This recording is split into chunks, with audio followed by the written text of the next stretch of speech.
Boa noite a todos. Tá? Então, é com muita alegria que nessa noite chuvosa, mesmo sendo feriado, o trabalho na casa ele não para, ele é incessante, tá? Então sejam todos bem-vindos para a gente dar início à nossa reunião desta segunda-feira, uma data importante, né? Feriado da Consciência Negra. E a gente pede primeiramente que todos desliguem os celulares, tá? Desligar no sentido de desligar mesmo, tá? Porque atrapalham as correntes de acordo com a espiritualidade, entendeu? E a gente não se concentra direito, tá? Então a gente pede educadamente para que desliguem, falando mais uma vez sobre a carona solidária, por ser um local ermo, no qual o horário de ônibus aqui é um pouco complexo, ainda mais esse horário, ainda mais no feriado. Quem puder oferecer uma carona, tá? A quem de repente precisa chegar até o centro da cidade, tá? É de bom grado para todos nós. Lembrando também que a casa tem um trabalho contínuo de arrecadação de alimentos, né? E como todo final de ano, nós também montamos as cestas de Natal, tá? Para famílias que estão mais carentes do que nós aqui nesse momento, com certeza. Tá? A campanha está indo de vento em popa. Quem puder ajudar, contribuir, nós temos uma lista aqui, próximo à cozinha e outro na entrada, sobre o que a gente está precisando para montar a cesta. E nesse momento, informação quentinha da Clélia, é que a gente está precisando de 50 quilos de farinha de mesa, farinha de mandioca. Tá? Então, quem puder trazer, né? A gente agradece, tá? A nossa cota de 50, mas quem puder trazer aquilo que puder ser trazido, a gente agradece, tá bom? Então, nesse momento agora, que a gente vai sentar de forma confortável, relaxadamente, tá? Deixando os problemas lá do lado de fora e queira Deus que quando a gente sair, eles não estejam esperando a gente, tá? Que a gente possa nos concentrar para a meditação que já é de praxe, para que a gente possa já entrar em sintonia com os irmãos da espiritualidade que estão aqui presentes conosco, nossa leitura de preparo de ambiente. A mensagem de hoje foi tirada do livro Fonte Viva, pelo Espírito Emmanuel, através do médium Francisco Cândido Xavier. Aprendamos a agradecer. Em tudo dai graças. Paulo, Tessalonicenses, parágrafo 5, versículo 18. Sabemos agradecer as dádivas que o Senhor nos concede cada dia, a largueza da vida, o ar abundante, a graça da locomoção, a faculdade do raciocínio, a fulguração da ideia, a alegria de ver, o prazer de ouvir, o tesouro da palavra, o privilégio do trabalho, o dom de aprender, a mesa que nos serve, o pão que nos alimenta, o pano que nos veste. As mãos desconhecidas que se entrelaçam no esforço de suprir-nos a refeição e o agasalho. Os benfeitores anônimos que nos transmitem a riqueza do conhecimento. A conversação do amigo, o aconchego do lar, o doce dever da família, o contentamento de construir para o futuro, a renovação das próprias forças. Muita gente está esperando lances espetaculares da boa sorte mundana, a fim de exprimir gratidão ao céu. O cristão, contudo, sabe que as bênçãos da providência divina nos enriquecem os ângulos mais simples de cada hora, no espaço de nossas experiências. Nada existe insignificante na estrada que percorremos. Todas as concessões do Pai Celeste são preciosas no campo de nossa vida. Utilizando, pois, o patrimônio que o Senhor nos empresta, no serviço incessante ao bem, aprendamos a agradecer. Temos muita coisa para agradecer, né? Então vamos entrar agora na nossa prece. Senhor Deus, nosso Pai maior, Jesus, divino e amado Mestre, agradecemos por estarmos aqui reunidos em mais uma noite de estudos. Pedimos a vós a proteção, o fortalecimento aos nossos amigos espirituais que nos intuam, nos fortaleçam, ao irmão que vai ter o dom da palavra na noite de hoje, e que possamos sair daqui com o entendimento da nossa missão, da nossa compreensão e para o desenvolvimento e desempenho de nossas funções diárias. Que assim seja, graças a Deus. Amém. Então, a nossa noite de hoje, nós recebemos o nosso irmão, amigo, colaborador da casa, Dr. José Henrique, com o tema de hoje, né? Como aprender... Que devemos aprender com a desencarnação de André Luiz. Tá? Então, com a palavra, Dr. José Henrique, seja bem-vindo. Obrigado, amigo. Primeiramente, boa noite a todos. Como é bom a gente se congratular. Eu digo que eu, pelo menos, fui educado assim, de agradecer tudo, obrigado, de nada, boa noite, bênção, coisas que a gente não está vendo muito ultimamente, né, Carlos?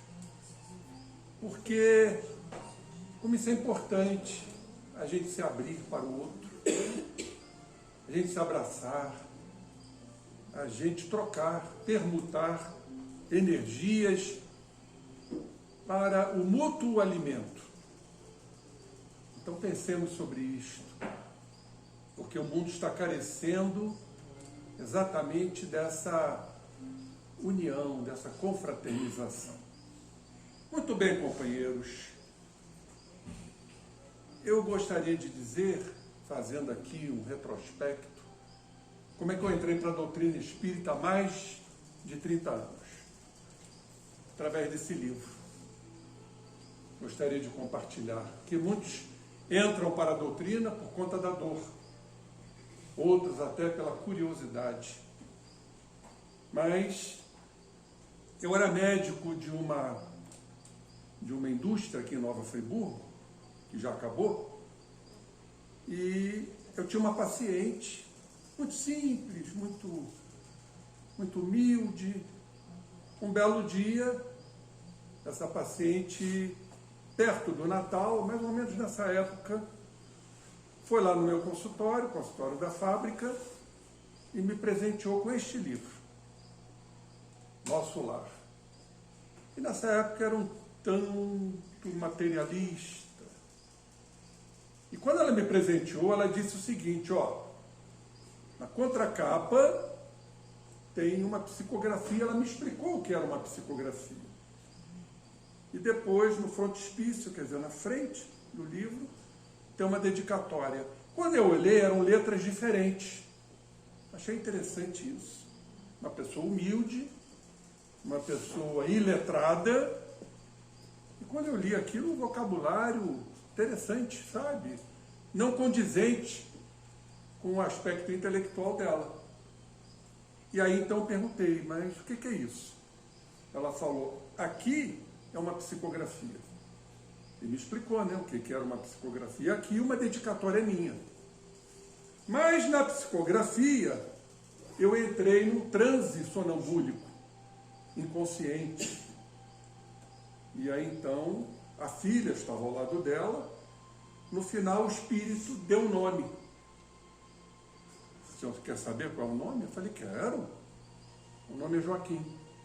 E Joaquim foi meu pai, que tinha desencarnado antes de eu chegar a Friburgo. Meu pai desencarnou em 1978 e eu cheguei em Friburgo em 79, no final. Como é que essa criatura iria descobrir, se ainda fosse Zé da Silva, ela poderia jogar, né? Mas Joaquim, olha só que interessante. Agradeci, abracei, reconhecidamente. Cheguei em casa e joguei o livro na estante. Eu falei, olha isso, Nosso Lar.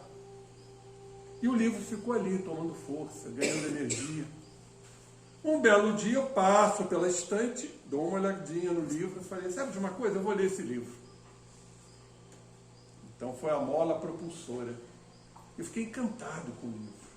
Porque tem espírita que diz, não pode começar a ler pelo Nosso Lar, tem que ser, né, a codificação, aquelas teorias. Absolutamente não tem nada a ver uma coisa com a outra. Eu fiquei encantado. Pois bem, aí eu tinha um senhor que eu o examinava dentro da fábrica, embora ele não fosse funcionário, que a fábrica me permitia, claro, sem cobrar. um senhor magrinho, você deve se lembrar, da antiga, lá do Friburguense, seu Carlos Matos. Não sou tão antiga assim, não. Ora, somos. Lembra-se de Carlos Matos, do Friburguense? Magrinho, gostava de homeopatia. Contei a história para ele. Ele não falou nada. 3 dias depois ele aparece no consultório e me entrega o Livro dos Espíritos. Aí eu devorei o livro. Falei, agora eu quero mais. E foi aí que eu iniciei a minha jornada. Então, esse é o livro que eu devo muito. E os 2 primeiros capítulos são de vital importância. O que é morrer e o que é desencarnar. O que é a morte? A morte é a morte do corpo. A morte encefálica, onde não temos débito cardíaco nenhum e nenhuma atividade cerebral. As ondas são planas.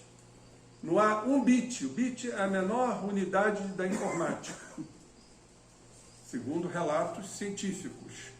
Então a criatura está morta, mas não desencarnou ainda. Porque a desencarnação, queridos companheiros, é um processo mais difícil. É um desatar de nós, como dizem os espíritos. Vamos imaginar um cadarço de sapato, que às vezes é difícil desfazer aquele nó. Mas claro que, para o nosso entendimento, que quanto mais evoluirmos, quanto mais nos espiritualizarmos, mais fácil será a desencarnação. E aí então, podemos traçar um panorama para nós, ainda espíritos imperfeitos, claro, com gradações, de como vamos desencarnar. Por isso eu trouxe hoje aqui a desencarnação de André Luiz. Para quem não sabe, André Luiz foi um médico famoso no Brasil. Segundo informações fidedignas, foi Carlos Chagas, o inventor da doença de Chagas, do barbeiro, chamado tripanossoma. E ele era muito afamado, uma vida totalmente voltada para a materialidade, para os prazeres mundanos da terra, festas, desregramentos sexuais. Tanto que ele adquiriu uma chamada doença sexualmente transmissível, a sífilis, que agora está em voga também. Recrudescimento da sífilis. E um câncer intestinal. Muito bem. Como desencarnou esse espírito? Por que eu trouxe esta lição? Para que a gente aprenda um desencarne difícil, doloroso. O que acontece? Vamos reproduzir aqui em rápidas palavras, também baseado em outras obras de André Luiz, o que normalmente acontece para espíritos como nós, imperfeitos. Então fechamos os olhinhos, morte encefálica, aí começa todo um trabalho de desacoplamento do perispírito em relação ao corpo, tá? E o que a gente leva? Dinheiro? Status? Importância? Não. A gente leva o que a gente adquiriu na Terra. Tudo, absolutamente tudo. Na parte psíquica, na parte mental, na parte espiritual. Mas há uma coisa que nos chama atenção, que eu queria trazer para todos nós, para que a gente possa trabalhar isto. Todos nós temos o que chamamos de fixação mental. Aí está o nosso drama. O que é uma fixação mental? Sabe aquela ideia que está sempre presente em nós? Vamos dar um exemplo que é comum a todos nós? A mágoa. Quem não se magoa? A mágoa é uma grande fixação mental, altamente destrutiva para o arquipélago celular. Eu sempre faço uma associação da mágoa com câncer. É uma intimidade muito grande, porque porque a mágoa ela é corrosiva para as nossas células. Os casos que eu tive a oportunidade de ver, eu sempre descobri que por trás de um processo cancerígeno tem um sentimento de mágoa. E um ressentimento, que é sentir de novo a mágoa. Trazemos no nosso bojo espiritual este sentimento que nós carreamos de tantas e tantas existências. Quando fomos abandonados, rejeitados, massacrados, mortos, enfim, toda uma série de adversidades. Então nutrimos a mágoa. A mágoa é um sentimento de oposição àquilo que nos acontece. Um exemplo muito simples. O dizer não. Impressionante. Quando se diz não, a pessoa se magoa. Aí tem um que chega para mim e diz assim, mas o espírito não se magoa. Não, se melindra. Brincadeira, gente. O que é o melindre se não a mágoa? Como nós temos dificuldades de ouvir um não. Como nós temos dificuldade de entender a atitude do outro que se opõe à nossa forma de ser. Aí ficamos nutrindo mágoas, chegam mais mágoas e a gente ressente. Por isso o nome, ressentir, ressentimento. É sentir de novo a mágoa, que vai tomando corpo e vai se espraiando e se definindo na organização física. Mas dizem os autores, com muita propriedade, que a mágoa nada mais é do que a extensão da nossa culpa. Pois é. A gente se magoa porque acha que o outro nos ofendeu. Então nós estamos exteriorizando no outro, projetando no outro a culpa. Então culpa e mágoa caminham ali juntinhas. Então isto são fixações mentais. Culpa, mágoa, ódio, raiva, impaciência, intolerância, inconsequências. A gente desencarna, leva esse pacote para o mundo espiritual.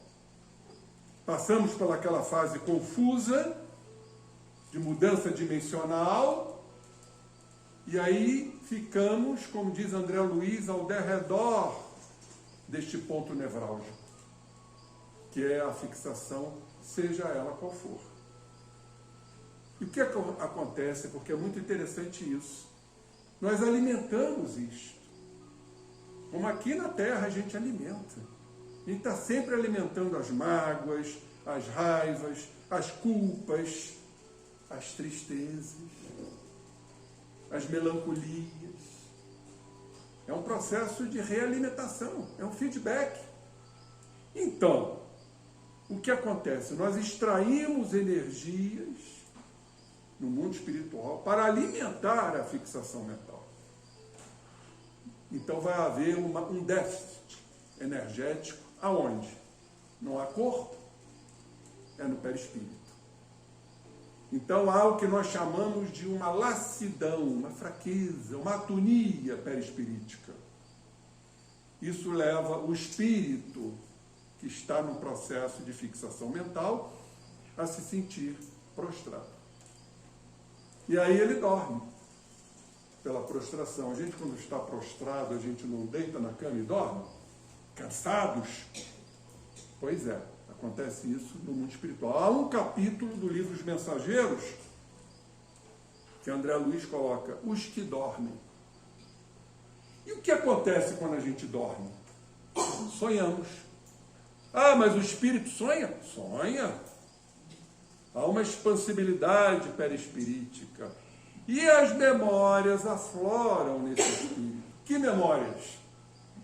O que fizemos principalmente de errado. Nossos desvios, nossas extravagâncias, nossas distonias. E muitos têm pesadelos, não é? Será que o espírito tem pesadelo? Claro que tem. E mais, nessas lembranças vêm as junções, vêm as sintonias, vêm as afinidades, vêm os processos obsessivos espirituais, de espírito para espírito. E o que acontece quando a gente tem pesadelo? A gente não acorda assustado? Pesadelo. E acontece exatamente isso com o espírito.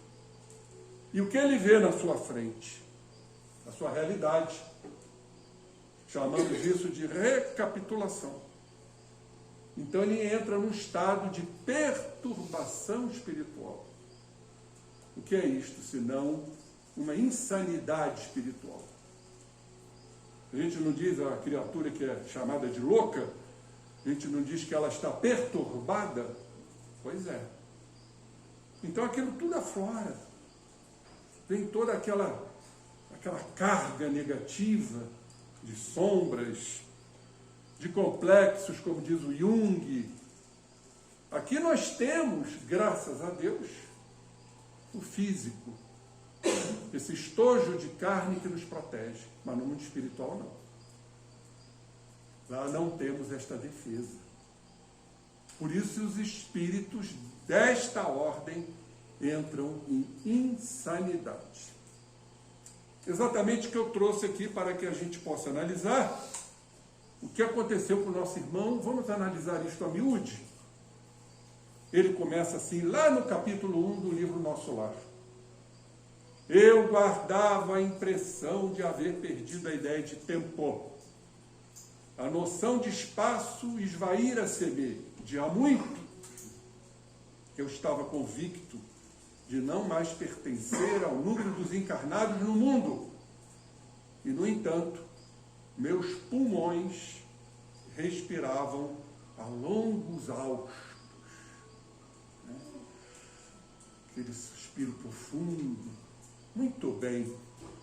Então, André Luiz já nos coloca aqui que ele perdeu a ideia de tempo. Isso nos lembra o que Einstein, o grande físico e matemático, nos disse. Tempo e espaço são relativos. Nosso tempo é um, o tempo no mundo espiritual é outro. Nosso tempo é lento, é moroso, é arrastado. Às vezes até demora para chegar ao final do dia. Agora está chegando mais rápido, porque há uma explicação técnica para isso. A Terra está em transição. A massa atmosférica que envolve o planeta, entre a atmosfera e a ionosfera, que é a camada seguinte, ela está menos densa. O que acontece quando há uma estrutura menos densa? Resiste menos. Aí o planeta Terra, por uma resistência menor, gira mais rápido. Na rotação e na translação em direção ao Sol. Então a noção que todo mundo está tendo, que o tempo está mais acelerado, é verídico. Plenamente verídico. Mal começa o dia, já está à noite. Daqui a pouco a gente acorda e já amanheceu. E isso tem provocado desarvoramentos. As pessoas ficam hiperativas, as pessoas ficam mais ansiosas, a pulsatilidade da Terra aumentou por conta disso. Há uma outra explicação muito interessante, porque o perispírito também está menos denso.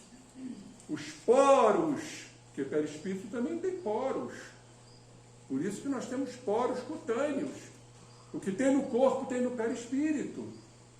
Então os poros estão mais alargados. E o que acontece? Os conteúdos do inconsciente estão aflorando com mais intensidade. Que conteúdos? Tudo que está lá represado. Tudo que a gente reprime. Tudo que a gente não aceita está lá no nosso inconsciente. E essa carga que está vindo à mente consciente está provocando sérios danos na área da psicologia, da psiquiatria. É o que estamos vendo aí. Inúmeros transtornos de ansiedade, depressão, borderline, transtorno da ansiedade generalizada. Hoje não se fala em outra coisa. Eu fiz uma palestra agora para uma empresa sobre saúde mental nas doenças ocupacionais. E eu mostrei uma estatística impressionante. 10% da humanidade sofre de ansiedade. Quantos bilhões de habitantes temos? 8 bilhões. 10%, você que é bom em matemática, 800 milhões de pessoas ansiosas. Na América Latina inteira. Pois é. Então, estamos vendo esses processos que fazem parte da evolução. Então, a nossa noção de tempo é uma. No mundo espiritual, é outra noção. Agora, é interessante que André Luiz aqui nos coloca meus pulmões. Ou seja, companheiros, as impressões da matéria são tão fortes, são tão consistentes, que o espírito vai se ressentir dessas impressões materiais. Sentem dor, sentem fome, sentem sede. Então, qual é o grande chamamento? Para que a gente não passe por isto. Inanição espiritual, né? É o que se passa. É a desmaterialização. É o que vocês estão fazendo. Processo de espiritualização. Processo de crescimento. Processo de transformação. Para que a gente tenha, meus amigos, uma desencarnação mais leve, mais lúcida, despertar com mais tranquilidade, com mais serenidade, que não aconteceu com o irmão. Por isso, o que devemos aprender com a desencarnação dele? Ele continua aqui dizendo, olha, sentia-me, na verdade, amargurado, doente, se sentindo pequenininho. Ele que foi Carlos Chagas, aquela criatura importante, lá se sentiu um amargurado doente, nas grades escuras do horror, cabelos eriçados, coração aos saltos, medo terrível senhoreando-me. Muita vez gritei como louco, tudo que acabamos de informar aqui. Implorei piedade e clamei contra o doloroso desânimo que me subjugava o espírito. Ora, vamos aqui por partes. Mais uma vez, as impressões do campo material que são muito fortes. Cabelos eriçados, taquicardia. Ah, espírito não tem taquicardia? Tem aqui. Coração aos saltos. E o medo, hein? Será que temos medo de desencarnar? A gente diz, não tenho mais medo não, apenas uma apreensão. Apreensão é medo. Essa é a grande realidade. A gente, como espírita, sabe que a morte não existe. Mas na hora H, bate aquela insegurança. Aliás, diríamos, o medo de saber como vai... Aliás, o medo de como vai desencarnar. Com dor, com sofrimento. Como será? Ainda são questões que habitam a nossa mente. O medo, dizem autores, é o pano de fundo do nosso psiquismo. No teatro, né, não tem aquele pano de fundo? É o que caracteriza o ambiente, é o pano de fundo. Todos temos medos, de alguma forma.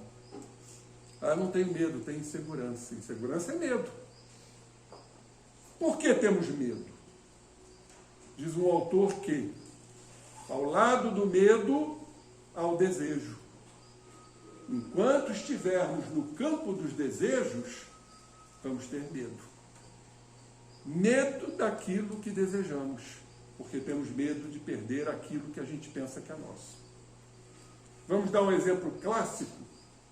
Eu tenho um grande medo de perder a minha mãe, porque eu desejo minha mãe. Eu tenho um grande medo de perder meu filho, porque eu desejo ter o filho ao meu lado. Então, enquanto estivermos nesse campo do ter, como se fôssemos possuidores de algo e nada nos pertence, o medo estará ao nosso lado.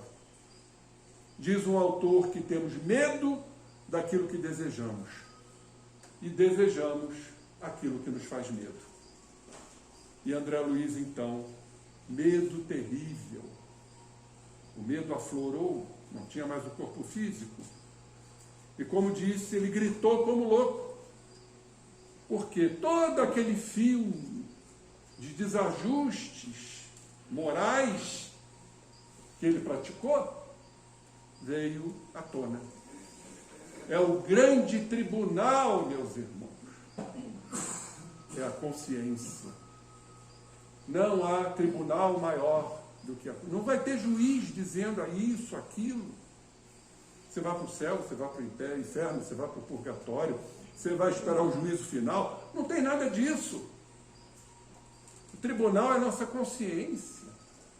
O que fizemos, o que não fizemos, o que deixamos de fazer. Isso tudo aflora com uma intensidade muito grande, gerando desequilíbrios ingentes, superlativos. E mais o que me chamou a atenção, desânimo. Por que desanimamos?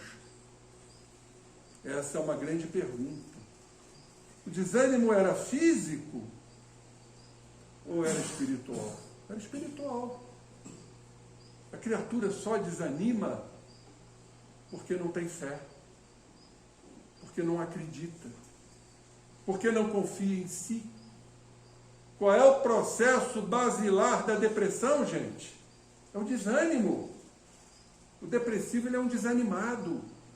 Ele não acredita em si, ele não confia em si, ele acha que não vai conseguir os seus objetivos, porque falhou, porque errou, porque sucumbiu.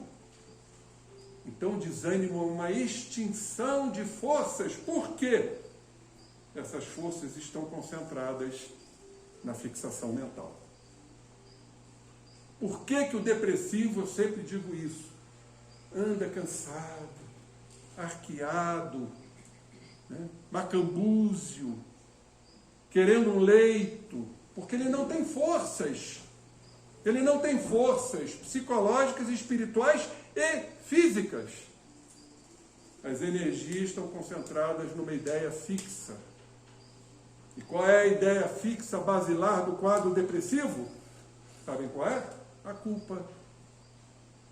Aonde eu errei?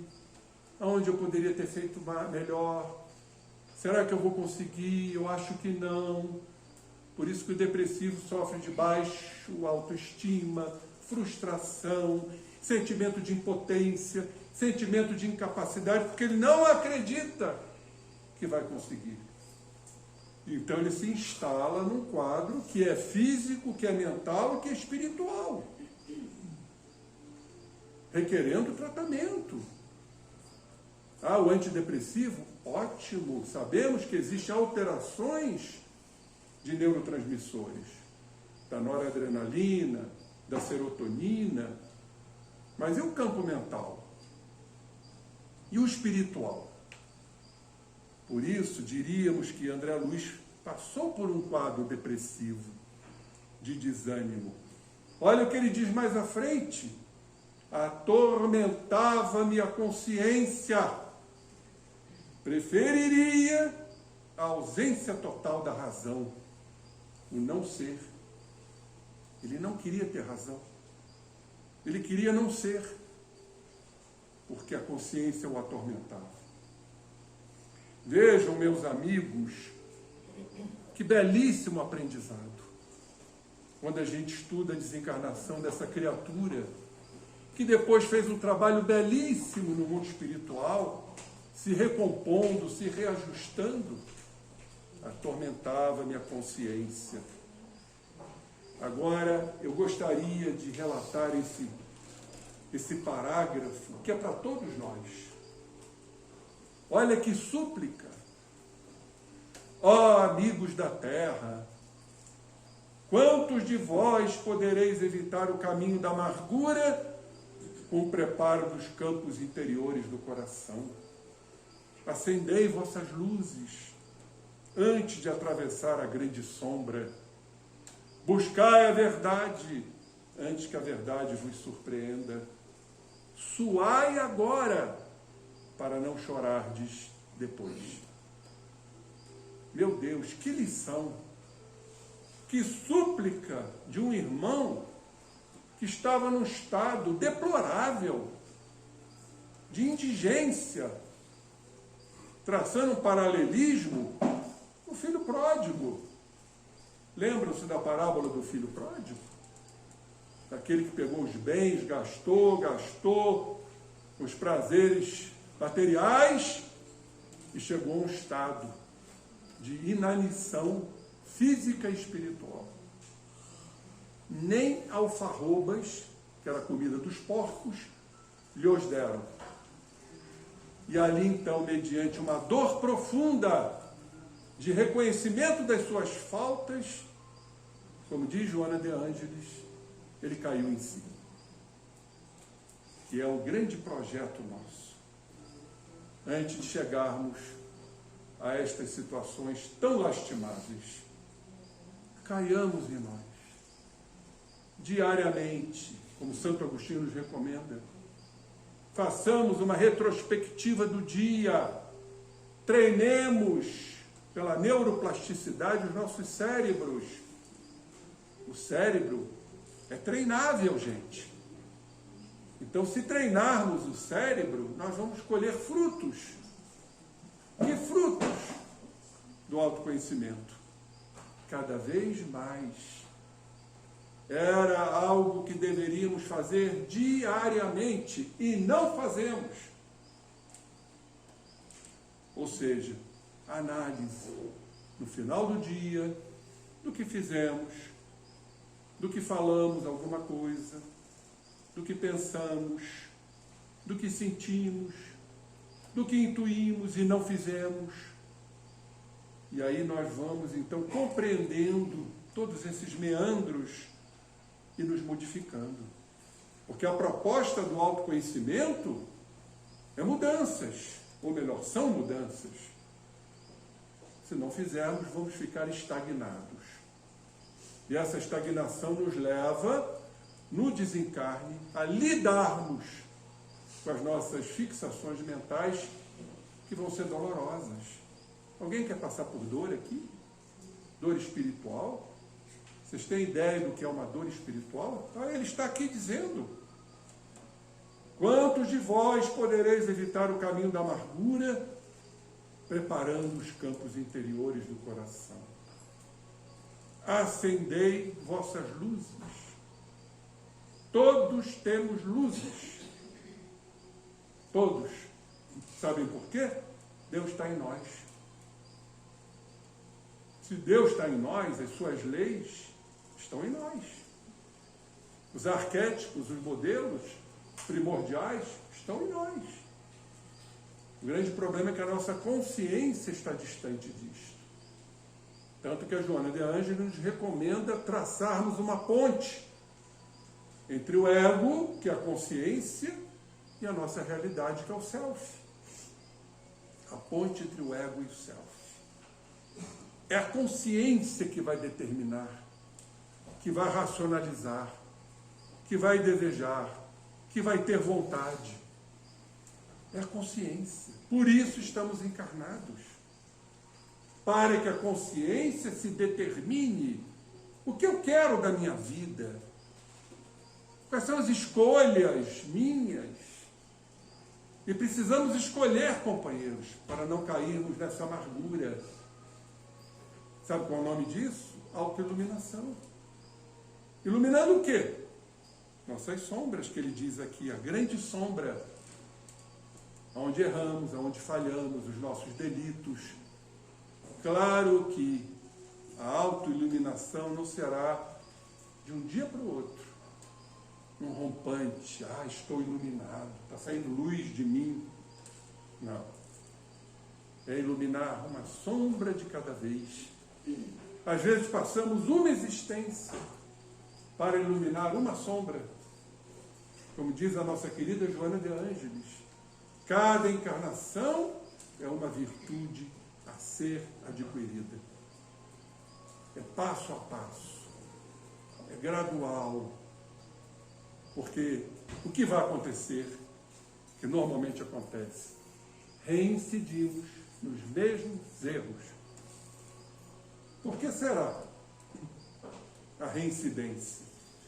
Porque nós já cometemos tantos desajustes, tantos desvios morais, que nós já estamos condicionados, meus irmãos, nos erros. Então eles sobrevirão naturalmente. E a gente vai ter aquela ideia de fracasso, quando não. Vamos agarrar nossas sombras, porque elas nos pertencem. Sejamos humildes de aceitá-las. Nossos desvios morais. Que bom que eu estou reconhecendo isto para mudar. Muitos estão querendo mudar assim como se fosse um passe de mágica. Isso é um grande equívoco. E muitas religiões primam por isto. Ah, você vai para o céu. Grande equívoco, lê do engano. É lentamente. Nós vamos vencendo etapas. Sabem o que acontece? A alegria vai nos invadir. Meu Deus, eu consegui não ser tão ríspido com Carlos quando eu era ríspido. Eu não consegui ser tão ríspido com a minha sogra, com o meu vizinho, com o meu patrão, com o meu empregado. Nós vamos lentamente conquistando espaços. E aí vamos ser invadidos pela legítima alegria, pela legítima felicidade, que não está fora de nós, está dentro de nós. Que coisa linda. Foi o que ele diz aqui. Acendei vossas luzes. E ele diz aqui, buscai a verdade antes que ela me surpreenda. O que é isto? É a nossa verdade. Quando Jesus fala, conhecereis a verdade, ela vos libertará, ou vos fará livres, é a nossa verdade. Que fugimos porque não nos interessa. O reconhecimento de que somos assim, de que somos assado.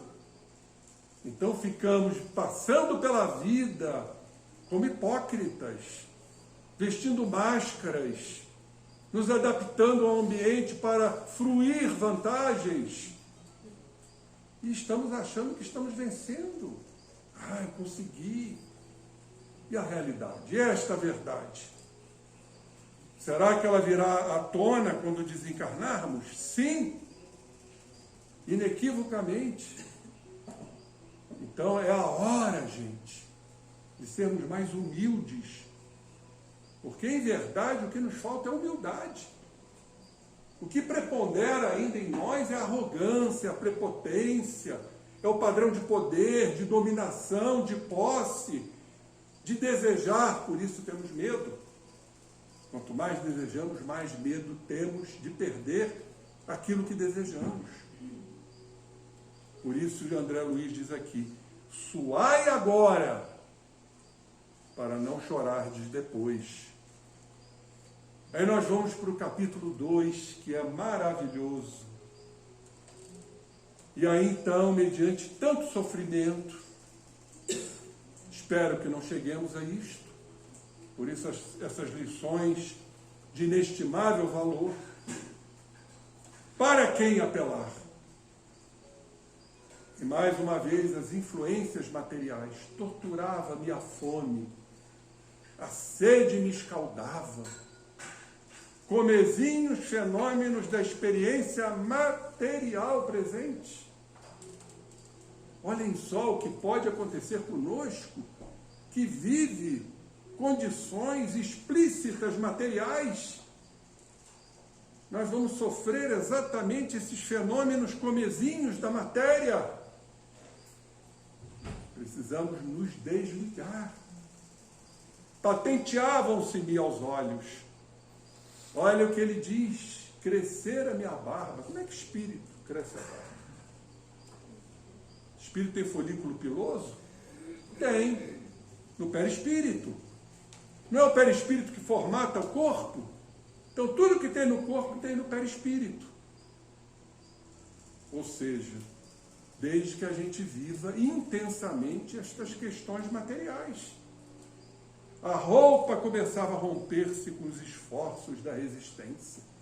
Ele estava resistindo àquela situação, numa região que ele plasmou. Porque é fundamental a gente entender isso. Não existe céu, inferno, umbral, trevas, como regiões circunscritas, meus irmãos. É tudo plasmado pela mente, pelo pensamento, formas de pensamento. Então, esta região chamada de umbral foi plasmada por ele e outros irmãos dentro da uniformidade mental. Somos o que pensamos. Que buscas, infeliz? Aonde vais, suicida? Quem está perguntando isso? Será que são só os irmãos ao derredor que estão na mesma faixa de dor e de sofrimento? Ou é o psiquismo dele? Aonde vai, suicida? Temos que compreender, companheiros, que suicídio não é só a consumação de algo que conhecemos. A grande parte da humanidade é suicídio. Aonde nós nos suicidamos? Aonde nós abreviamos nossas existências, companheiros? Os vícios. Só? Alcoolismo, tabagismo, drogas, toxicomania. Eu pergunto, só? O grande vício destrutivo que abrevia nossas existências é o vício moral. Ambição, cupidez, ódio, raiva, mágoa, tudo que nós conhecemos. Nós vamos promovendo lenta e gradativamente processos lesivos às nossas células. E mais as predisposições que trazemos.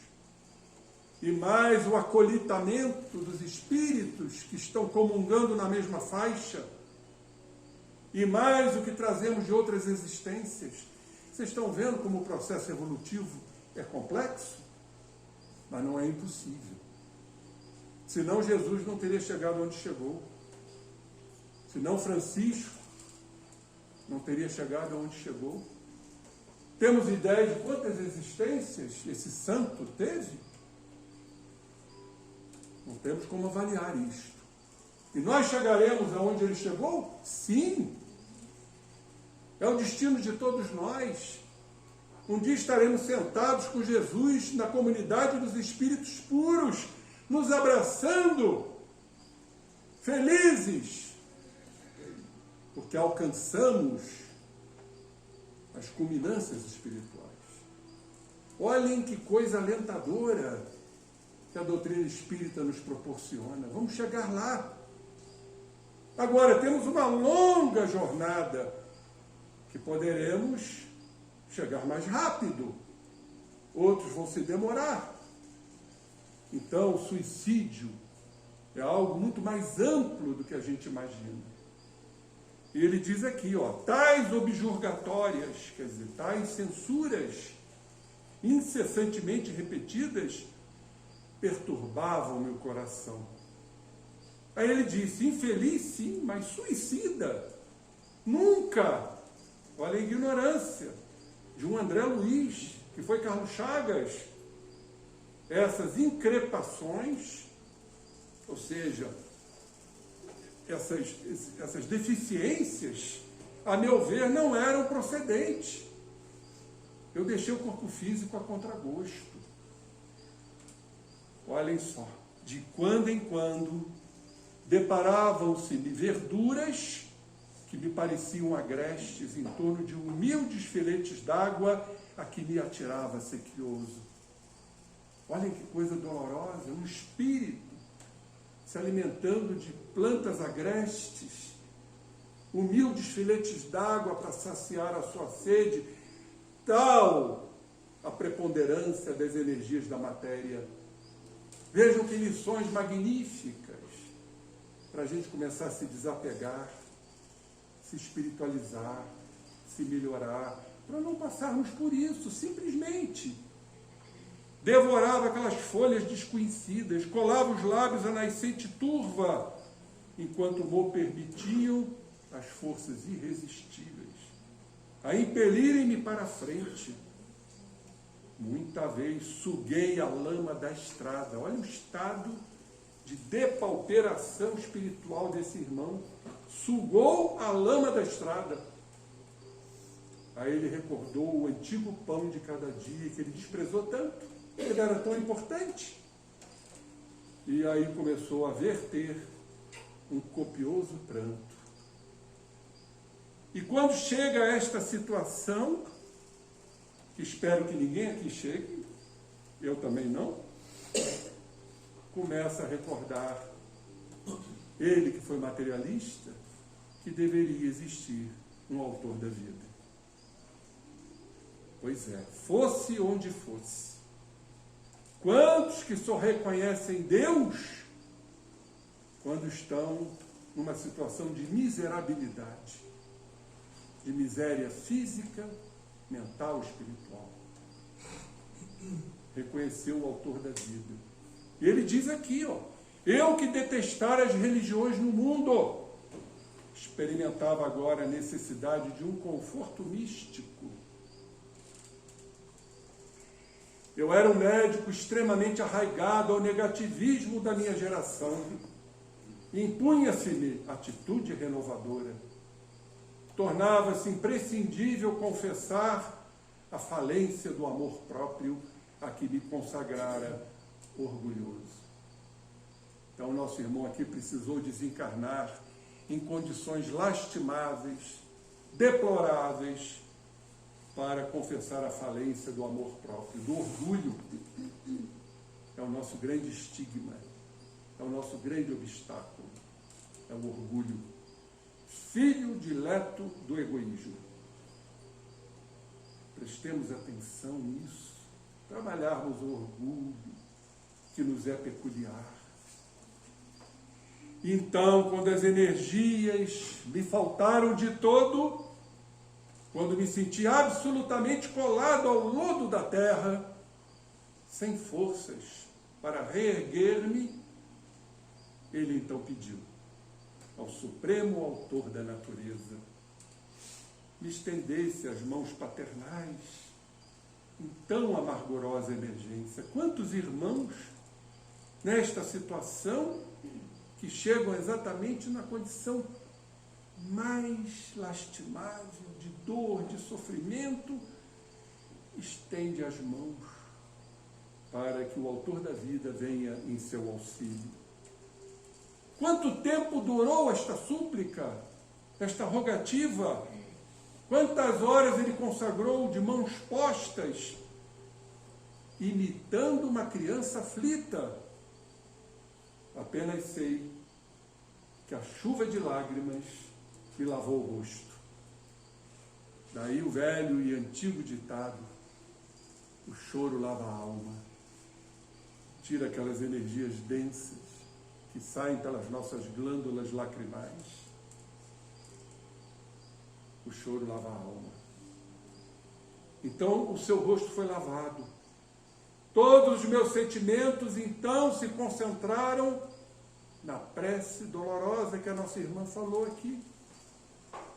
A oração sincera, arrependida de tantos erros cometidos, por ter passado por situações tão delicadas.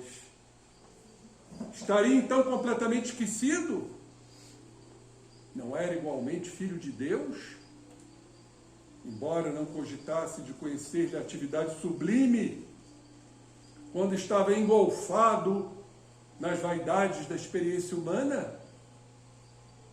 E esse é um grande óbice, a vaidade, a arrogância. A vaidade, segundo os estudiosos, é uma grande máscara do medo, porque o vaidoso tenta aparentar o que ele não é.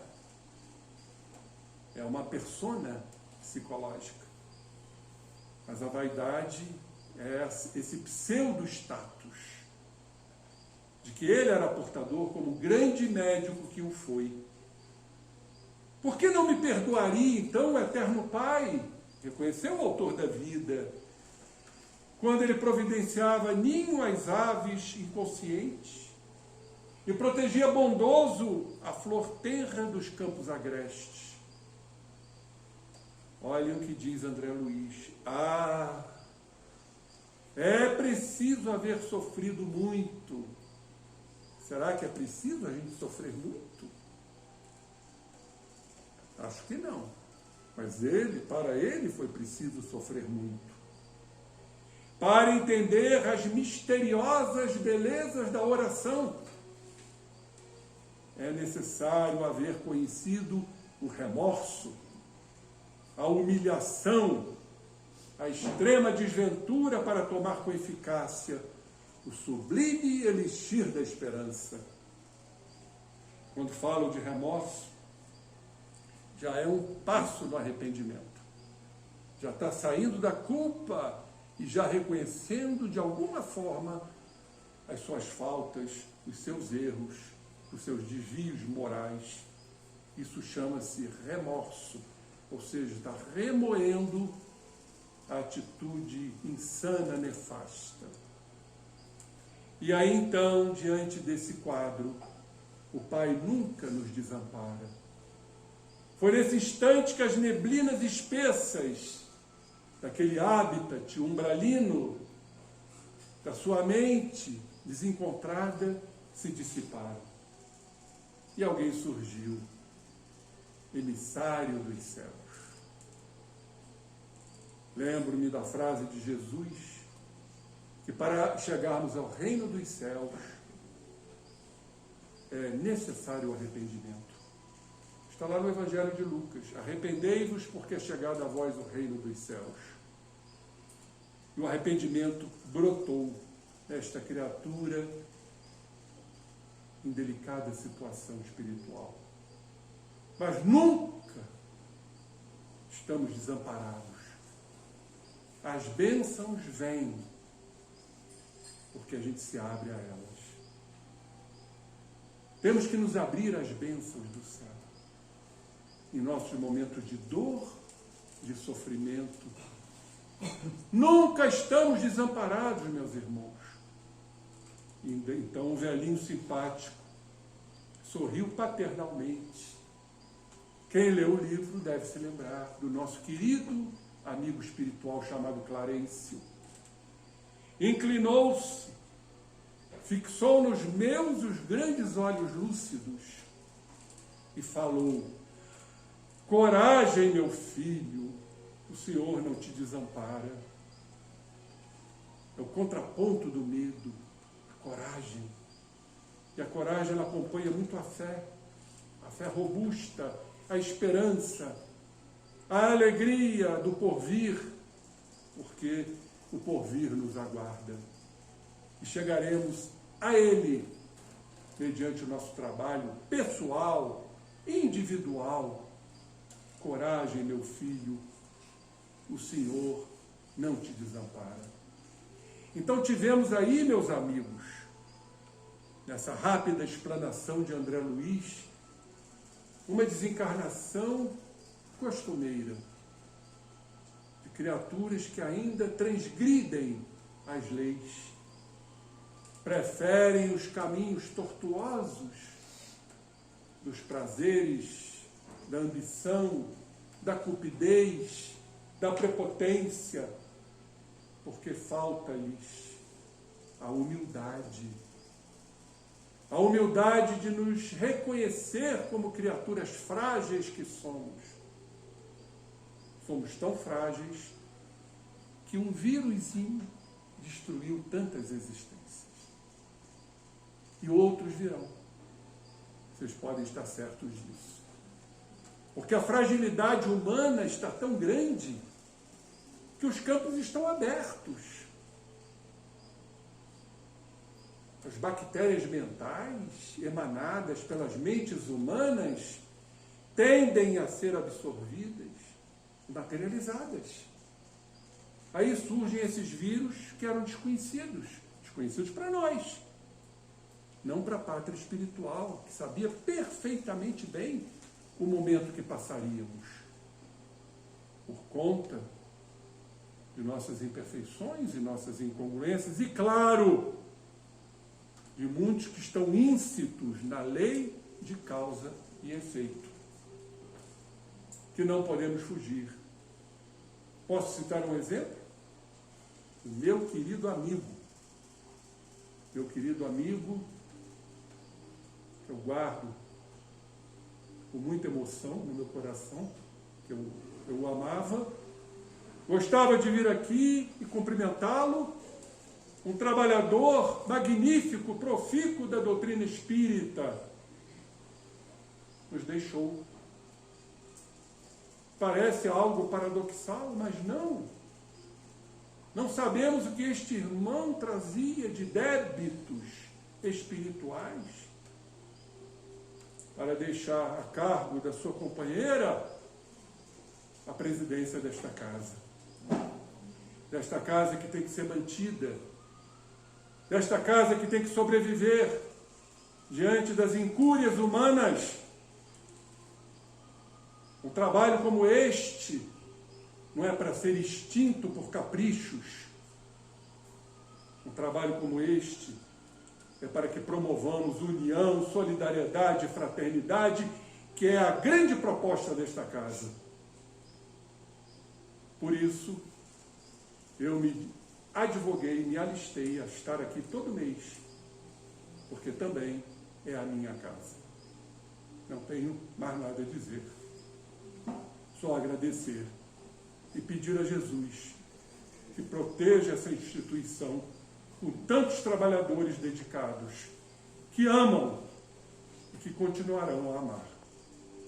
Me desculpem a emoção, mas muita paz a todos. Vamos nos unir para a nossa prece final. Senhor Deus, agradecemos mais uma vez a essa noite de trabalhos iniciados aqui na casa. Que a espiritualidade superior possa nos trazer saúde, paz, sabedoria, agradecimento pela vida, agradecimento por essa noite de hoje, ao nosso irmão que fez o dom da palavra, e que ao sairmos daqui possamos estar fortalecidos no desempenho de nossas tarefas diárias, na nossa compreensão, na nossa existência, no nosso planeta, na nossa vida. Obrigado por tudo, Senhor, que assim seja. Graças a Deus. Posso falar um pouquinho? Deve. Só um pouquinho. Bom, gente, hoje é dia 20 de novembro, dia dedicado, né, à consciência negra. É um dia, uma data muito importante. A gente deveria ter esse feriado em todo o Brasil, porque a nossa dívida com os afrodescendentes é uma dívida enorme, impagável, e a gente continua, ainda hoje, tendo racismo, tendo mais negros e pobres nas prisões, mais mortes de meninos negros das periferias. Então, na impossibilidade de nós abraçarmos todo mundo, eu gostaria de abraçar aquela pessoa que nós amamos aqui e que também representa a luta e a persistência de todos eles. Um abraço, Juliana. Esqueceu aquele pretinho.